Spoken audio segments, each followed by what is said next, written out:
Hey, and welcome back to another exciting episode of Extra Featured Interviews.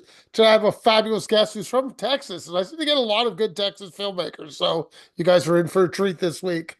The film Oh, is Black Quarry. The director, Cory Traham. Traham? Tra- I am trying here. Tom. Welcome to the show. All right. Yeah. Nice to meet you. Happy to be here. So, let's start this off. Are you a musician by any chance yourself, or no? Yeah.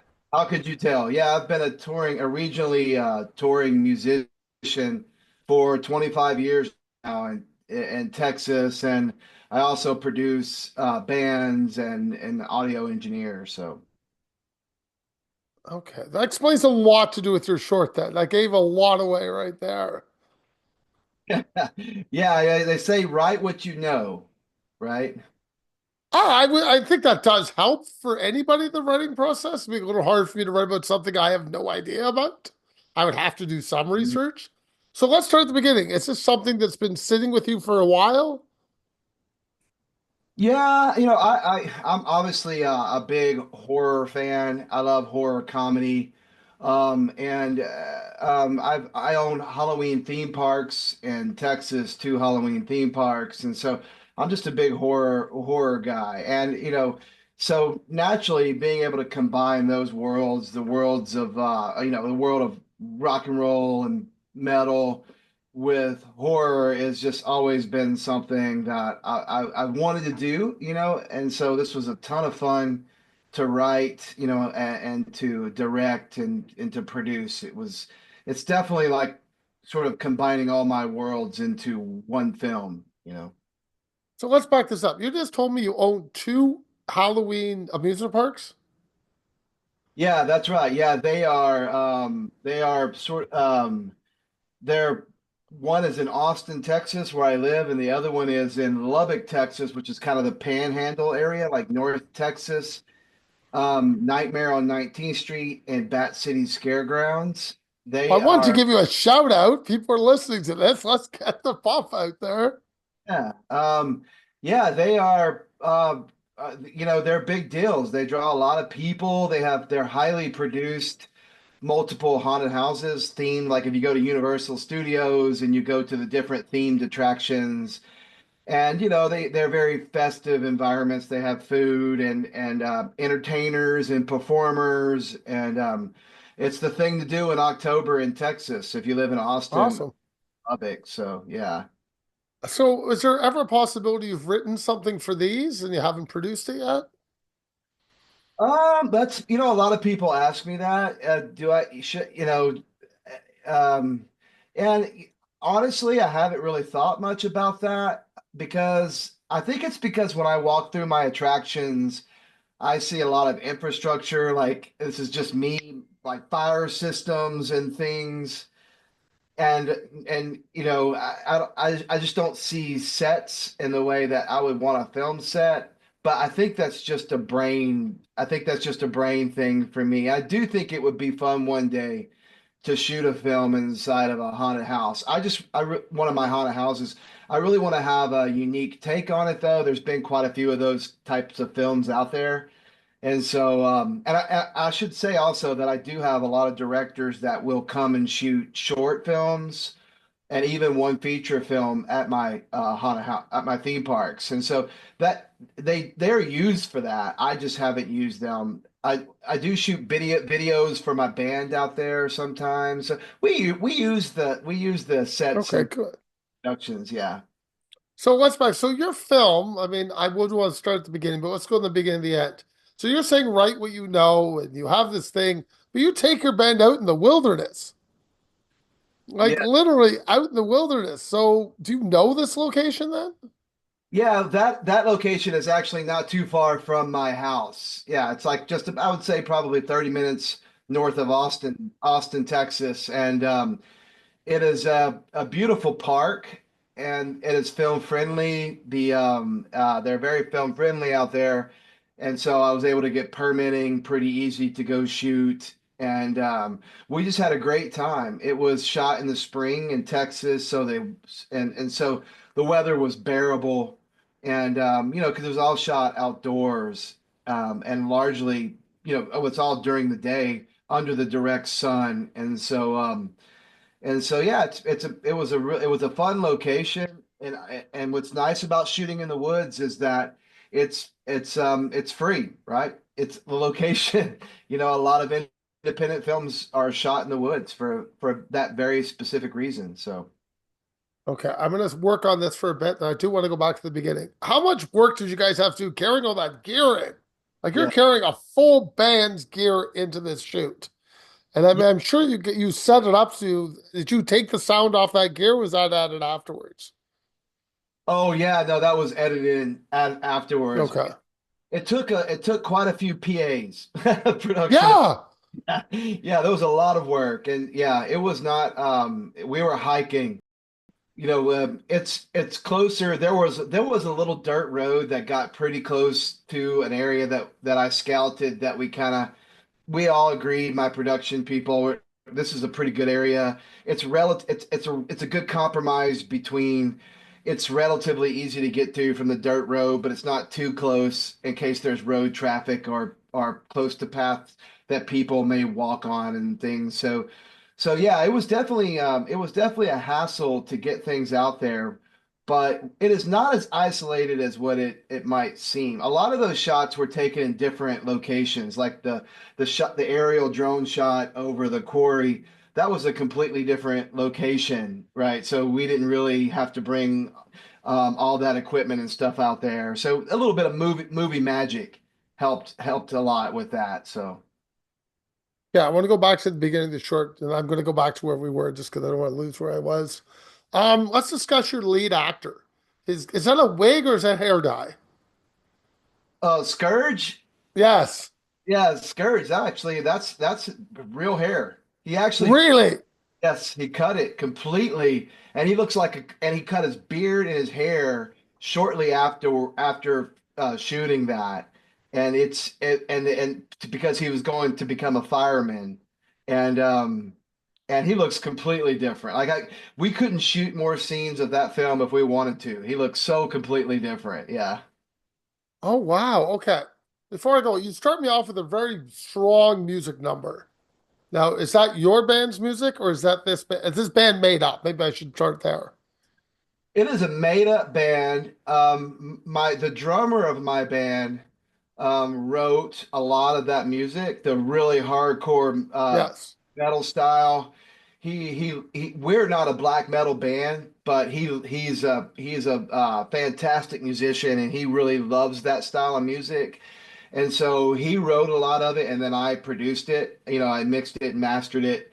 And then Ethan, the main actor, actually sang on the songs that have words, or lyrics or vocals. He actually did sing. I had him in my studio, and he's not a traditional black metal singer, but we got it out of him, and it was a lot of fun to produce that style of music because I had not done it before. So yeah, it's a lot of it. A lot of those songs are real music that we created in my studio. So. So was that a good fun process for you? I mean, you're shooting in different locations and you're not shooting at your obviously the stuff you own. You're going out, people are writing music for you. Does that make you happy? Like all this new stuff happening, like Tryptophan. Oh yeah, it's thrilling, man.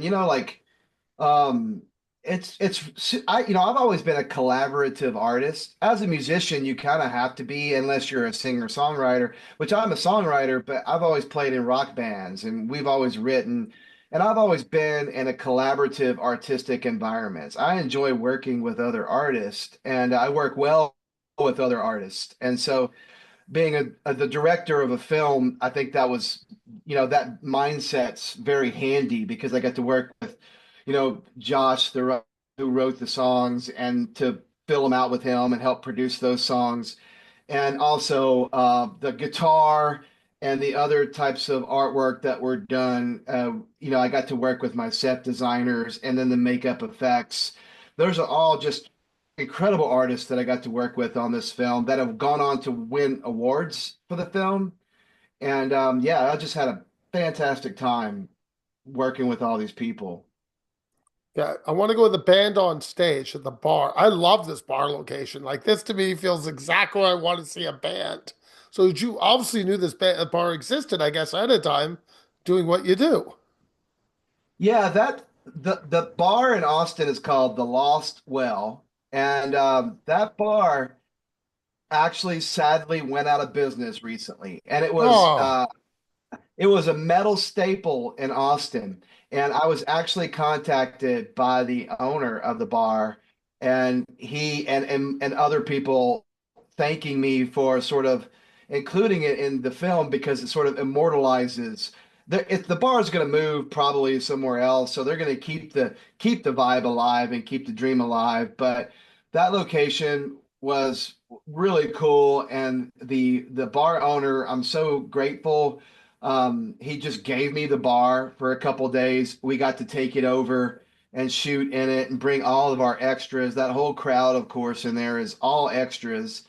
And the long shot at the beginning, the one take where it goes up and then it moves around, that was a shot with, I don't know, 20 or 30 extras that we're trying to sort of organize chronologically with the camera. And yeah, it was just it was cool, man, because we got to sort of like I said, we got to immortalize a very a very sentimental place for that community. And it means a lot that it's in the film and that it's going to be up on streaming services, and they'll always have this to remember the Lost Well. So so I found the bar was very little lighting. It seemed like an actual concert. Was that your plan to shoot? yeah, we right. Yes, we wanted to keep it feeling dark. Like the film was there wasn't a lot of indoor shots in the film. A lot of it was outdoor, and where you don't have a lot of control over lighting in an outdoor environment. And so with the bar, I really tried to keep it gritty. So we went for, especially with coloring, lighting, we kept, high contrast, low, heavy shadows. And then on coloring, we gave it a little gritty green texture to kind of make it nasty and feel like a bar, like an old nasty metal bar that you would expect. And so, yeah, it was definitely it was well thought out, and just we really need to keep this feeling intimate and nasty and gritty and personal. And also by keeping the light low, it feels more packed than what it is always. So you can fade to black on backgrounds, and so we had a limited number of extras to work with. And so by doing that and keeping your frames relatively tight, you could do a lot to make the bar feel like it was packed full of people, a crowd. So So the extras, are these like friends of yours, friends of the band? You just said, here, come on, we'll feed you, but come and just watch the show. that's it. Those were all our friends at the time, and they were either friends of the bar. Some of them were friends of the bar. The bar manager asked if there was anybody that wanted to be a part of the film, and of course, yeah, it was a lot of our friends and stuff that came out, and so they just all hung out all day long, and they all drank beer and just did what you would do at a bar. And you know, and so we would gather them up and shoot some shots, and everybody just sort of hung out and had a great time. It was controlled chaos, that scene. It was hard to direct because a lot of extras, and they're not being paid. They're just coming out on their own free time, and we do have food and stuff, but you want them to have a good time and be a part of a fun process. And so you can't, you have to be careful what you're asking. And so we're trying to shoot an organized film while making sure that they have a good time. So there's definitely some controlled chaos when it comes to trying to do those things. How was working with blood for you? I was working with what? Sorry. Blood? Blood? Oh, well, being an owner of theme parks, I happen to be I a blood figured. cop. Yeah. I thought that's where I thought you were gonna go, but let's hear it. Yeah. Yeah, it was a lot of fun. Actually, I got to do things that I've never been able to do, like the sort of Evil Dead style blood from scourges, the blood fountains out of the head that gets decapitated. That was something that I've never been able to do with my theme parks, of course, because you would get people bloody. You can't do that kind of thing. And so this was like, oh yeah, we get to really just go above and beyond on the blood this time, and it was a lot of fun. That was a lot of fun. So I want to discuss the makeup. I love the makeup in this film. I think whoever your makeup artist was did a fantastic job.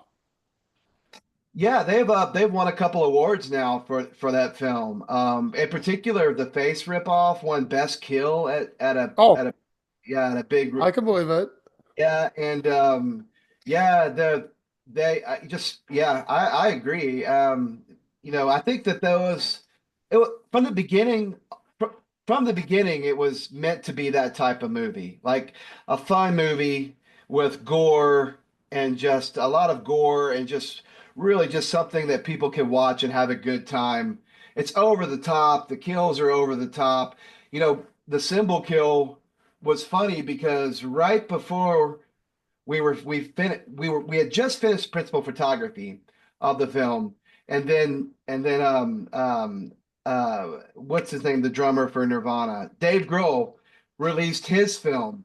I don't know if you've seen it, I but have seen it. his band goes to shoot, and they had a symbol kill in that movie, and I was so upset. I'm like, damn it, they stole the symbol kill right before the Black Quarry comes out, and they throw the symbol and it sort of in his film it Yes. sort of puts his head right here on the wall. And Yes. it's a different type, but it was like, you you bastard, you know, you know. I get it.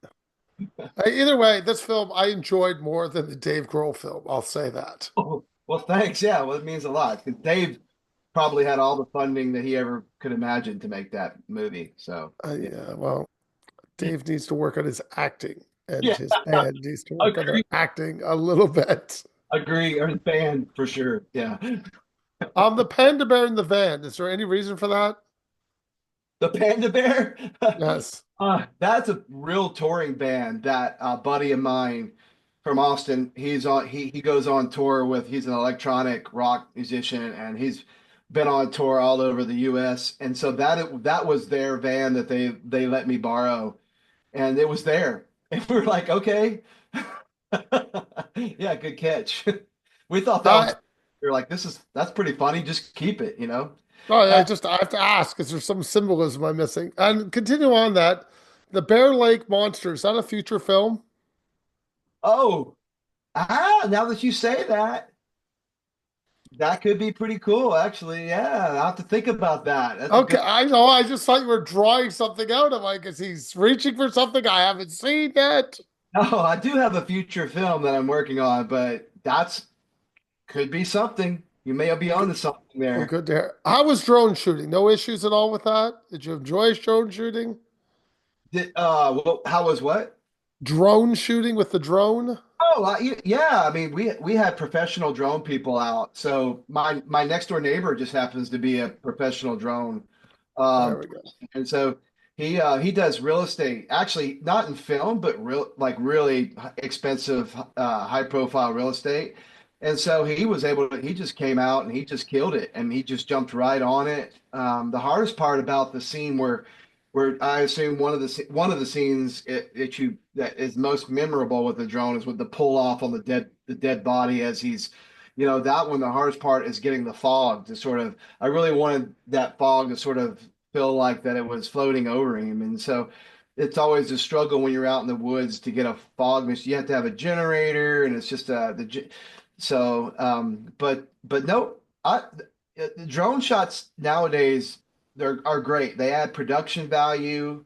If you do them right and you don't overdo them, they really could sort of lift your film with respect to production and storytelling, I think.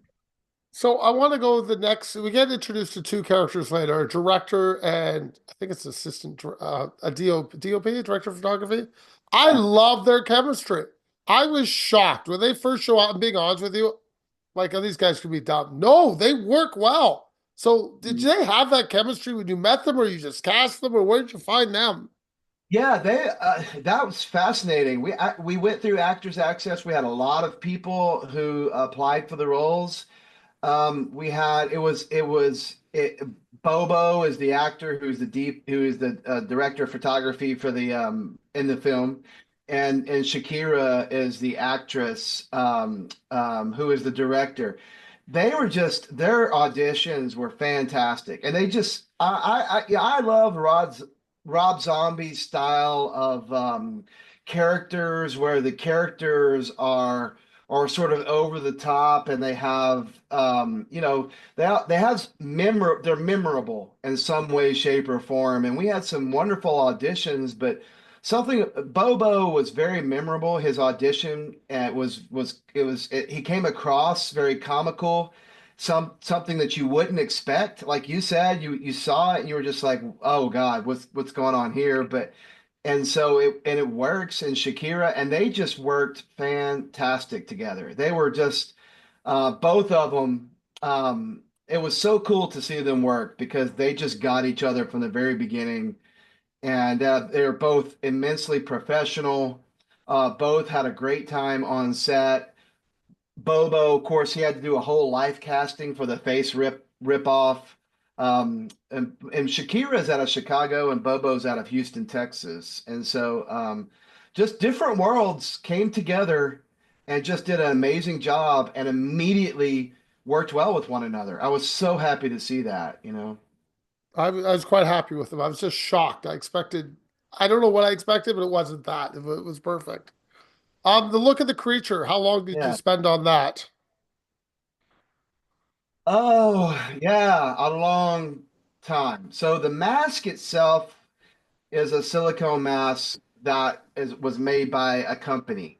The costume, the full from here down, was actually crafted by hand by the assistant director of the film, who's also a production designer and an artist, not only for films but also for my theme park.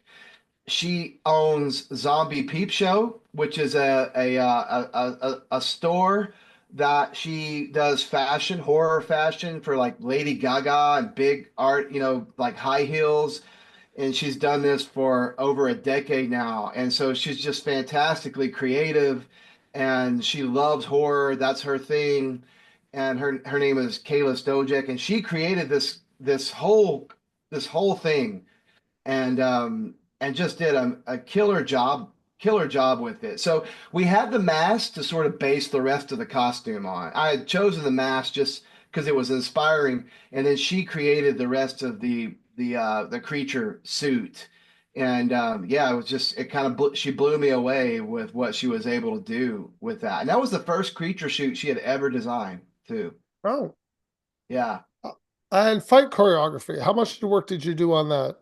They quite a bit. Yeah, we had two dance choreographers involved with that. We had my drummer's now wife, who was a dance choreographer, and then we had Lynn Forney, who was also a dance choreographer. So both of these ladies helped to sort of choreograph with me the creature fighting on how what they were going to do and how Scourge was going to wield his guitar and these sort of things. And then I had a vision for the speed ramps with the director of photography, Donovan Cavanaugh, with the speed ramps and the slowdowns and things like this. And so that choreography took a while to create and then a while to practice. I know that those boys, Chuck Nestle, who played the creature, and of course Ethan, who played Scourge, they were meeting on their own time, and I think they met about a half dozen times to go through the movements, and then of course we dedicated a full day to actually filming it. So we had plenty of time that I had dedicated to filming it because I knew it was going to be pivotal to the film. I really wanted to end this film with something that was epic, and I like, oh fuck, this lead singer, this metal band with this killer guitar is going at this creature, like it's just awesome. Let's just make it awesome, So Okay, my last question for fun questions. How cold was the water? Since you told me it wasn't too cold if it's spring, but I don't know what Texas is like. It's not bad. Actually, the water wasn't bad. What was bad is that it's because it was in Texas, and so it's pretty warm down here. But the ground itself was he was we had a problem. He was sinking into the ground, and so he couldn't step forward and kept. And of course, he had weights in his hands because you'll float up the first thing. So you have Oh, weights, and that was causing him to even sink further into the mud. And oh no. yeah, yeah. And so yeah, it was an extremely challenging shot. But I really wanted that Friday the 13th, Yep. Jason disappearing into the water and then it just becoming calm, like nothing had ever happened. Like nothing transpired at all. Like this brutality and all this horrific stuff had never even back to the tranquility of nature. And and so the other hard part was waiting for the water to kind of calm while Chuck was underwater. It was kind of like, well, I hope he's okay under there. And then we had our PA was ran out to the water and had to drag him out. So Wow. yeah, it was yeah, it was a sometimes scary, challenging scene. So Okay. Now it's time for some fun questions for you, so you can't prepare for these. I'm sorry. Favorite film? my favorite film, I would say I'd say I'm a big sci-fi horror person. So Aliens is up there and Nightmare on Elm Street, Poltergeist. These sort of films are my favorite. I also have a favorite Night of the Demons B horror film that Oh, I know the film. yeah, it's not like it's some kind of cinematic, G, Oh, no, it's more doesn't of matter. I grew up and I saw that film and I just fell in love with horror as a kid because it was so fun. It was such a fun film. So, Since we're filming so close to Christmas, sorry, recording. Favorite Christmas movie? favorite Christmas movie. I would say my favorite Christmas movie, and we just watched it. I think Gremlins. I'm a creature guy. I like creatures. So Gremlins, and then if you go to just pure horror, yeah, I don't know. I would just keep it at there. I have to think about more of a horror Christmas. And But since you're a music guy, I'm gonna have to ask your favorite metal band. my favorite metal band, oh geez, God, you're asking a musician their favorite, and that I changes know. all the time, right? And my favorite metal band, well, they're not necessarily metal, but I think the band that I've always listened to, or I have most longevity with is Tool. And I wouldn't know, they're more progressive rock, but I'm a huge Tool fan. So, Well, you're speaking to a guy who's seen Tool 11 times live. okay. All right. And We would and get along for sure. Yeah. please don't come after me, Tool, but I have about 24 live recordings All from right. songs they don't record live anymore, and I'll leave it at that. Yeah, dude.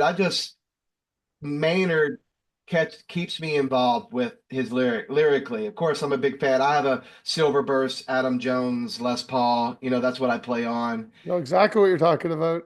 And anyway, he as he grows, he writes about his life as he's becoming Yeah, an old man, and I find it very relevant. To he keeps it relevant. He keeps their music relevant to me. I agree 100%. Me too. My last thing to say, where could your film is only still available on the circuit, right? Festival circuit?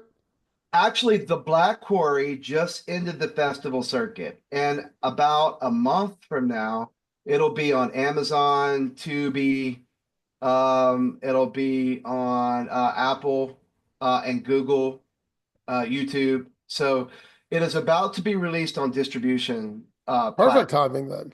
Yeah. Excellent. So I would say the end of January. Do you have a website you want people to go to or anything else? Yeah, so my production company is called Horror Web Productions. So it's www.horrorweb.com. so horrorweb.com, and there is all the films that I've been a part of and that I do. There's one called Damsel of the Dune, which is a film that I finished in August, and it's been doing really well in film festivals right now. It's about a horror host who hosts at a drive-in, and it's about her sort of rise to stardom and the trouble that she gets into. I would say it's kind of like a horror thriller, not, and so it's a more traditional feature-length film, whereas the Black Quarry is kind of a creep showy 52 minutes, kind of a more standard, more like a creep show episode or something. Damsel is a traditional film and sitting at like an hour and 20 minutes. And then I have a new project that I'm finding people to get involved with, investors, called Demon Code. And it's a small budget film. So now we're sort of moving on past a micro budget film, and we're starting to make bigger and better films, So, and you guys are Canadian. Are you, You right? can ask me that. I was just about to wrap up. If you want to hold that, I'll discuss it with you afterwards. Let me Okay. wrap this up, okay? You have a great night and thank you for the interview. All right. Thank you.